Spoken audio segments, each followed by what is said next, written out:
So, yun nga guys, yung ginamit ko, ito, yan, luyang dilaw, chicken cubes, tapos tong chicken kanina, nag-ano ko ng bawang, then pamintain, patis yung ilalagay natin. At ito yung malagkit binabad ko niyan kanina sa water, ayan. So, ayan, maglagay na tayo ng konting mantika. Silagay natin tong bawang at itong luyang dilaw. Isa-isa lang guys. So, ayan. Kita nyo. Pag nagisa na natin to guys, ilalagay na natin yung chicken. Ayan, ito yung chicken natin. Lagay na natin yan. Tapos, haluin lang natin.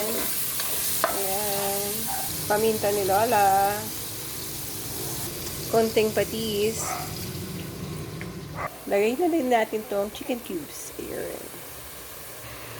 So, ayan guys, haluin lang natin to hanggang sa maluto ng bahagya ang chicken para kumapit naman yung lasa ng mga pinaglalagay natin. Ayan. Ayan guys, pag ganyan na yung kulay niya, ilagay na natin tong ating malagkit. Ayan. So, ayan guys, kumukulo na ang ating sopas, char. Ang ating ars caldo. Kulay sopas. Kulay sopa siya kasi dahil ang ating luyang dilaw at dahil wala akong ordinaryong luya ay luyang dilaw ang aking ilagay. Sana siya ay lumasa para pampaganda ng boses. So ayan, halu-haluin lang natin ito kapag kumukulo para hindi kumapit at saka para medyo lumapot ang ating arroz caldo. Ayan, so ang ingay-ingay ng ating tangke ng tubig. Sorry naman. So ayan, maya ulit. At dito naman sa ating isang baby caldero, tayo magpapakulo ng egg. At dahil tatlo lang kami ditong kakain, so tatlo lang yung egg na ating ilalagay. Meron na namang chicken na bahagya doon. Eh, iba-iba pa rin ang lugaw kapag meron siyang egg, diba? Dahil feeling ko ay may manghihingi ng arroz caldo. Ito, naglagay tayo ng konting kaning lamig dito sa ating, ayan.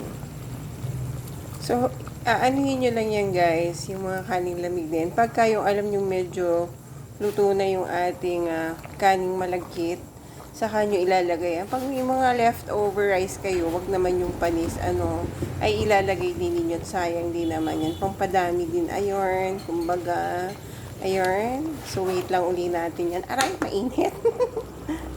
So, ayan, nagkakalambugan itong tatlong egg na to. Pag mga 5 minutes hard-boiled na po yan. So, ayan. Minsan naman, iga na nga bago pa makuha, sunog na ang tubig, bago pa makuha. May 5 minutes pa itong si Mama Ken. So, ayan guys, parang luto na ang ating arroz caldo a la Mama Ken. Ayan. Ay, nako, nalaglag. Ayan. Kita-kita yung kaning lamig, yung kulay ng kaning lamig o lumalabas siya. Unlike yung kanina na unang yung pagkagisa ng mga luyang dilaw, nilagay ko na agad yung malagkit. So, ayan, iwala yung kulay ng kaning dilaw, ng malagkit at saka nung kaning lamig. So, ayan guys, konti na lang siguro, paiga-igahin lang natin ng konti. Para luto ng ating arroz caldo a la Mama Ken. Ayun guys, binalatan ko na din tong tatlong itlog na aking nilaga kanina at medyo nalalambutan ako dito sa ating mga eglog. Kaya ilalagay muna natin ulit ito dito sa ating kumukulong. Dahan-dahan, natalagsi. Ayan, nilagay ko na siya dyan guys para siya ay tumigas palalo. Kasi malambot pa, nung mabalatan ko malambot pa ang eglog. Ayan. So, bahala na kami manghuli mamaya ng manok at ng eglog dito sa arroz caldo a la Mama Ken. Ayan po, luto na siya guys. Bahagya lamang. Haluin natin yung kaunti at parang medyo dinikit sa ilalim. Ayan, kita nyo ba yan? O, tama-tama sa panahon na hindi maintindihan, mainit or malamig.